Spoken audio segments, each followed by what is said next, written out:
what's happening YouTube. I'm back at y'all with another reaction. Here you go. Let me stop. Man, let's get into it though. Criminals every day. But what happens when it's their very own family they have to arrest? Yeti, why are you pushing me? Caitlin, knock it off! This is Officer Kovac, a policeman who didn't approve of his daughter's relationship with 18-year-old Makai Coleman. After tracing his daughter's laptop to the residence, he spotted Makai's car driving by and decided to pull it over. You can get out. You're going to jail. What the fuck? Get out. Have a seat in my car. We'll make shit up as we go. It's immediately clear that this isn't a normal police interaction. What the fuck? That last phrase, he said, "We'll make it up as we go," we'll make is shit up obviously as we go. unprofessional and quite scary too. Officer Kovac has a personal and emotional connection to this case and has even made an unlawful traffic stop because of it. Even if he did have a valid reason to pull Makai over, he should have radioed for another officer to handle the stop. But instead, he's taking things into his own hands. Any guns, knives, weed on you? What's that? Obviously. Go ahead, get smart. Before I can do something to you, even more. Oh, The passenger Lord. side door opening. Man, I hope this nigga don't do shit. I hope he don't do shit so he can sue the fuck out this nigga, man. Means someone is still in the vehicle, and it turns out to be another of his daughter's friends, but she's still nowhere to be seen. I tell you get out of the car? Did I tell you get out of the car? I was advising a white female on a blue Jeep, find them with a gun. Your dad know my daughter's in your house? Conveniently, Kovac managed to pull them over right next to the friend's house, so he decided to have a chat with the mother after remembering his daughter's laptop also showed her inside of this house. Why is there a computer there? Why would your daughter be in my house? I don't know. You don't. So if I check and you're lying to me, you're going to jail. You could check, and I'm not lying to you. She's getting a ticket because she wasn't wearing her seatbelt, so that's going to cost you $20. And you know what? Get a warrant to be in my house. That's fine. I will. The woman politely invites Kovac to search her home despite having no legal obligation to. He tells her that because her daughter wasn't wearing a seatbelt, he's going to write them a ticket for $200, causing the woman to revoke her consent to search. It's becoming clear just how much he's willing to abuse his power to solve his own personal issues. So the woman decides to speak up.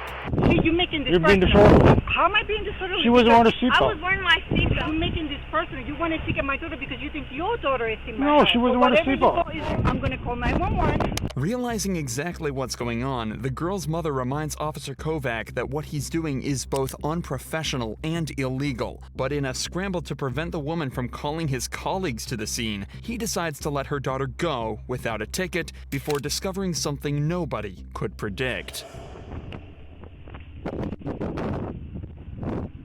I didn't even see you. Get out of the car. Get in my car.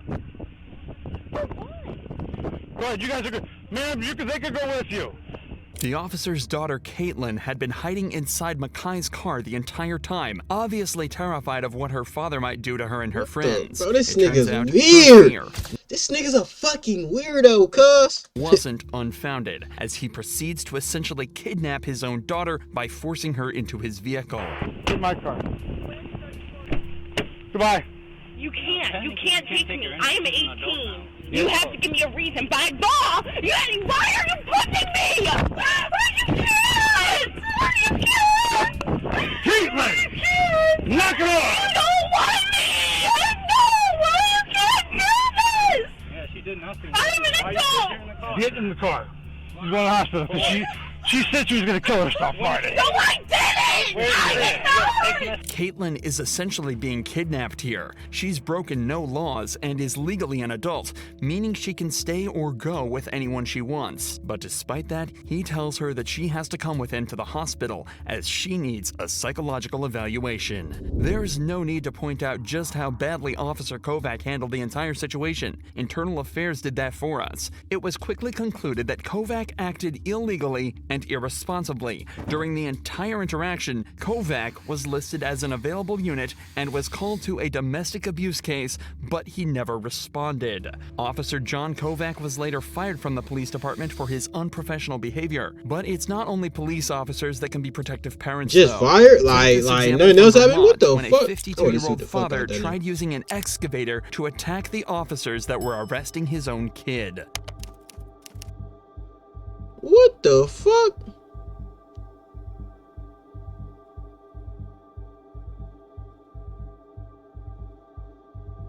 What you're watching is essentially two people threatening each other with deadly weapons. The cops are in an extremely tough position here. They have to keep control of the detained suspect while also talking down his father, all while in a life or death situation.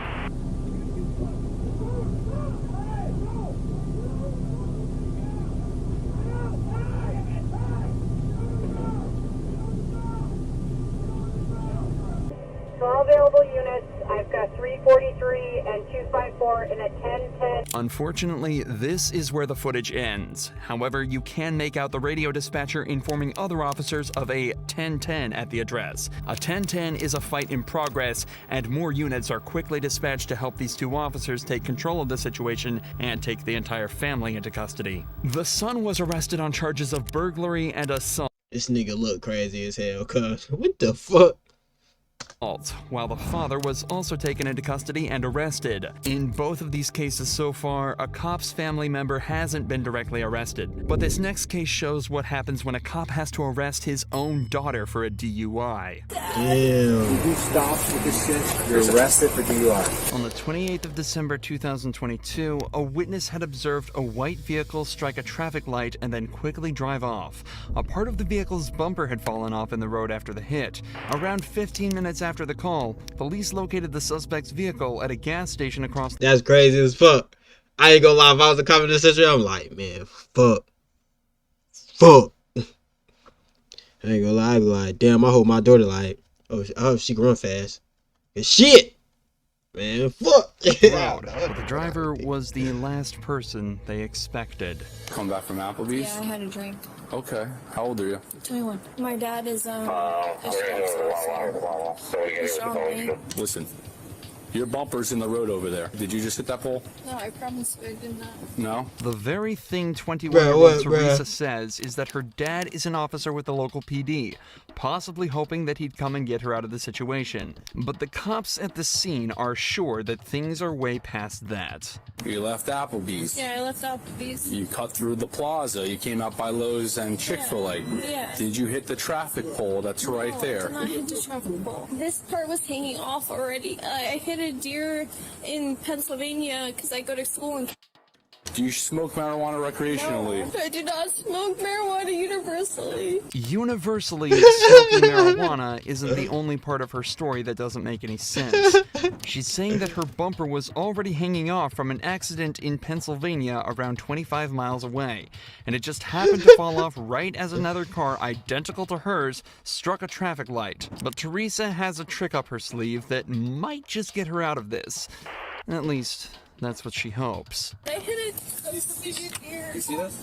I hit a deer before this. You can ask my dad. This piece fell off at the traffic light that you hit, that you knocked over. 6-7. Do you have another unit out with you? Can you call my dad?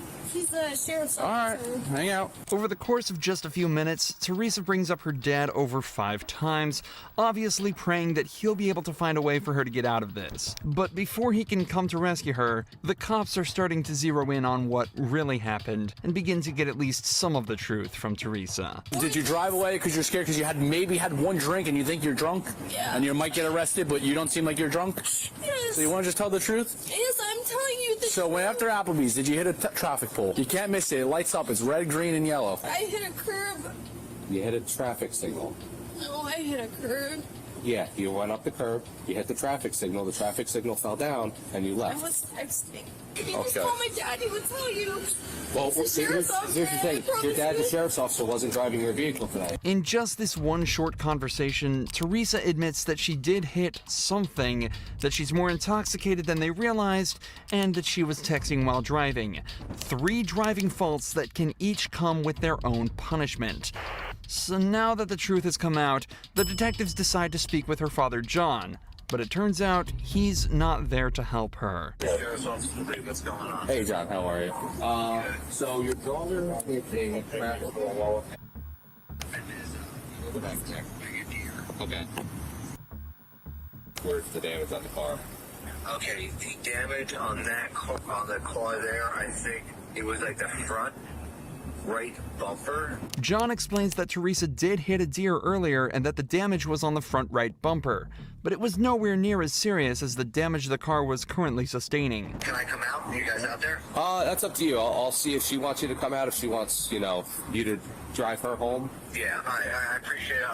Let me come out there and I'll see you guys. Thank you. Okay, all right, sounds good. It looks like Teresa isn't going to be getting the salvation she was hoping for from her dad, and just 5 minutes later, he arrives at the scene to talk with the cops. What's up?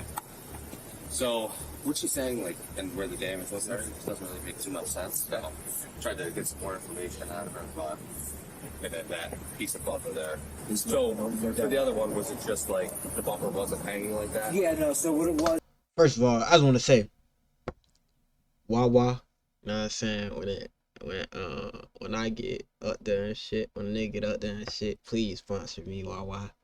Wawa, please sponsor a nigga, man. I love y'all food. I love y'all food, like I love Wawa.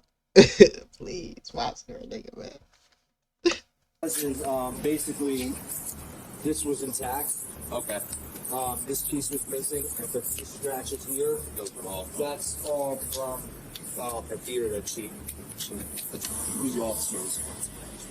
So right now, this is going to be my call. Okay. Coming out. Okay, gotcha. He's going to be providing all the details. Okay, who's your supervisor? Not that one, dude. I'm just asking. The cops who were first at the scene almost seem as though they're expecting John to try and make excuses for his daughter, and get extra nervous when he asks who their supervisor is. Obviously, there are countless examples of corruption where officers, especially those in the higher ranks, are able to use their power to prevent their family from getting into trouble. However, the officers quickly realize all he's trying to do is gather all the information on the incident so he can make a fair assessment himself. This quickly becomes evident as he checks his text messages from her to try and create a timeline of events. I just want to show you this so you can see it. You home 10:39. What do you think, time do you think that initial call came? Because she probably hit it and was like, Dad, what the fuck do I do? Somewhere between 10:45 and 11. That's about right. When we're talking to her, she was telling us that she fell off. I mean, lying to she knows, but I'm a cop. She knows not to do that. Well, maybe she didn't even. Do you think she? I'm not lying.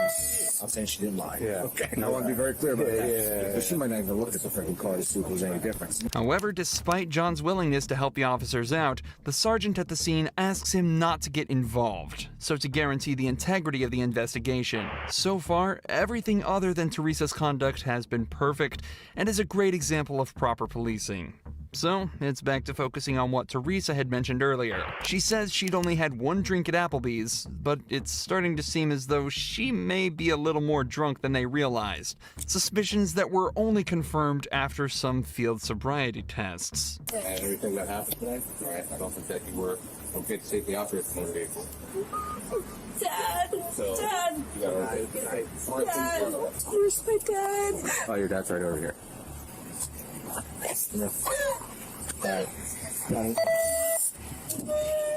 You stop with this shit in the car. You're arrested for DUI. Go ahead. Have a seat. After being forced into the police vehicle by her own dad, Teresa was driven to the police station where her blood alcohol level was tested. It came back as 0.17%, over twice the legal limit. As of this upload, Teresa is still awaiting her penalty, but has been issued a court summons for driving under the influence, reckless driving, and failure to report a car accident. Teresa's dad followed protocol perfectly, but what happens when instead of the dad being called to handle his daughter, it's the daughter who calls the cops on her own dad? Well, that's exactly what happened on the 24th of March 2023, when officers were called to a domestic violence case that turned out to be nothing like they expected.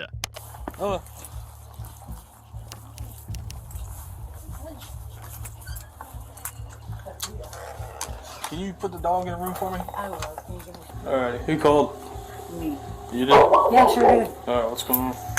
The woman who answered the door tells the police that she had an argument with her father where he threatened to punch her, and she just wants her parents to listen to her and take responsibility for the issues in her childhood. The responding officer immediately realizes he's in for a rough one. When did he threaten to punch you? Well, treat me the way he treated me. Hey!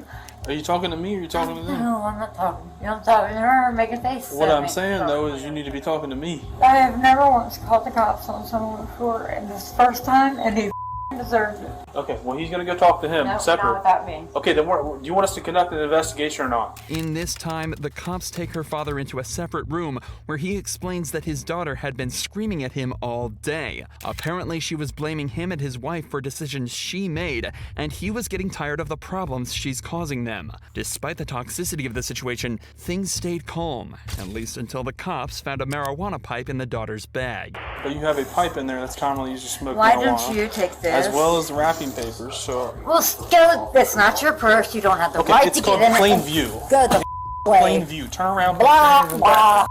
blah. Turn around, put your hands behind your back. I was trying to... Turn around, put your hands behind your... your... You're gonna be under arrest for obstruction. Bro, how the fuck she called the cops on somebody else and she the one getting arrested, bro? What the fuck? Obstructing if you do not comply. Stand up. Off me, you prick. Ow, that's my dick. Oh, that's right. No. Get on my back, get on my back. Give me your hand. Stop resisting. Conversation. Simple. He started threatening me, punching me, and I thought I had to call you guys for that. Okay. In the scuffle, the woman intentionally kicked one of the officers and resisted the arrest. The cops also searched her bag and found a myriad of intoxicants and illegal drugs. So, they read her rights and took her out to the patrol vehicle. Back inside the house, though, things are only getting weirder. The officer hears a sound coming from the bathroom and decides to investigate further. It happened back there. Something fell down back there. Probably Christine in the bathroom. Who's Christine? A friend of Janet's. Is she allowed to be here? Yeah, It's kind of odd that she stayed in the bathroom the whole time. Does she have warrants? I don't know. Hey, Christine! I need you to come out here for a sec.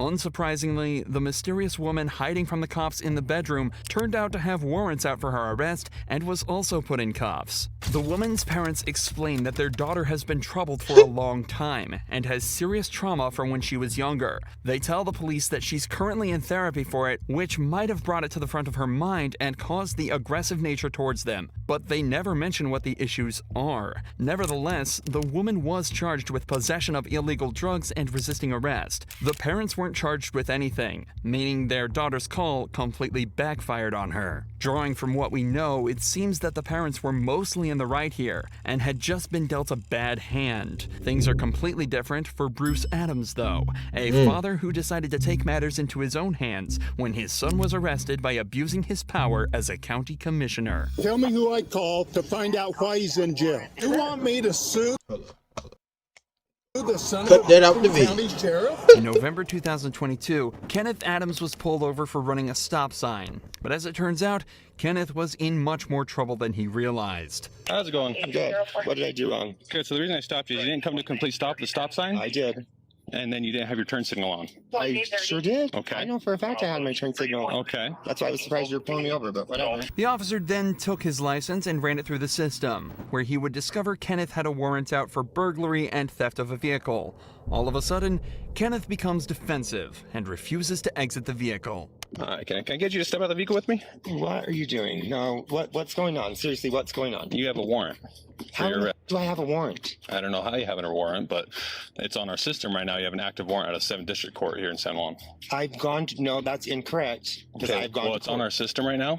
Well, I'm not going to argue with you about it. You're going to go to jail tonight on that warrant, okay? No, I'm not. Dude, this is absurd. Mr. Adams, you do have an active warrant for your arrest. And, who issued the warrant, though? The courts have it issued. For what, though? Because I've gone to court for everything. There should not be an active warrant for me anywhere, dude. Kenneth claims that he's already been to court for his previous crimes, but the warrant still calls for his arrest. For the majority of smaller cases, the suspect is tasked with turning in the documents that prove that they've been to court and completing any classes they were made to attend by the judge. Without those documents, the court cannot confirm they attended anything. So when Kenneth forgot to turn his in, the warrant remained open, and the police had no way to tell that he had in fact been to court. Issued October 13th. For what? It has some felony charges, burglary charges. Dude, I've been to court for that. No, I've been to court for that. You want to know the charges? Yeah, I do. So it has 2 burglary charges listed, a theft charge, mischief. That's on my old case. 3 charges of burglary of a vehicle, and criminal trespass. Yeah, why is that floating up now? Kenneth was taken away to the station, but this is when his father, Bruce Adams, turned up, who turned out to be the county commissioner for the local area. How convenient for Kenneth. Immediately after arriving at the scene, Bruce demanded to know what was going on and quickly started to show signs of corruption. Where's Kenneth? He's in jail. They took him. You already took him to jail? They took him to jail, and I stayed here with the car. Why? For a warrant. Who do I call to find out? To find out the warrant? You're a police officer. Tell me who I call to find out why he's in jail. I gotta be careful with this stuff, Bruce. You understand that? Okay. That's the warrant. Okay, so it says warrant status active, offense burglary, burglary, theft, criminal mischief, burglary of a vehicle, burglary of a vehicle, burglary of a vehicle. He's already been to court over that. You saw the warrant right there. I showed you a warrant. He's been charged with that, and he has a plea in abeyance on all of it. What do you want me to do? I want you to turn him loose. I can't turn him loose, Bruce. Who can? Nobody can. He's been arrested for a warrant. The courts can. And the warrant's false. Huh? The warrant's not false. You want me to sue the son of a county sheriff because he arrested my kid on a false warrant? The warrant's right there. Bruce is obviously trying to abuse his position and influence the commissioner to try and save his son from the law. But luckily, this officer stands his ground and refuses to cave in. Eventually, though, Kenneth was released from jail, the warrant was withdrawn, and no further action was taken against Bruce. That